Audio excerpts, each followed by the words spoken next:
We're making bacon cinnamon rolls. To the ingredients: 2/3 cups of heavy whipping cream, 1 can of the Grands cinnamon rolls. Put the icing to the side, and you're going to unroll your cinnamon rolls.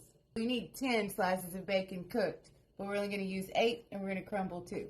So it's 2 pieces of bacon per cinnamon roll. Go roll them up. It's going to be so nice.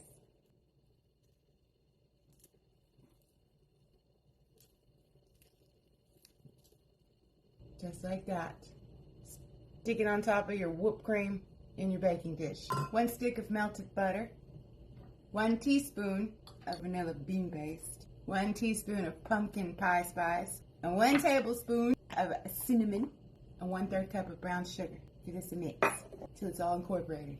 Now pour this over your cinnamon rolls, just like that. Cover with some foil and bake for 40 minutes at 350.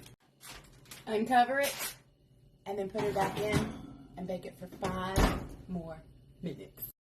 30 seconds to ooey gooey goodness. That icing that came with the cinnamon rolls, microwave it for 30 seconds and then drizzle it to the top of these bad boys. 2 slices of bacon reserved and crumbled. Sprinkle to the top. Just like that. Let's eat. This is the most amazing cinnamon roll I have ever put in my mouth. And it'll be the most amazing cinnamon roll you ever put in your mouth. You better go make it. It's so good.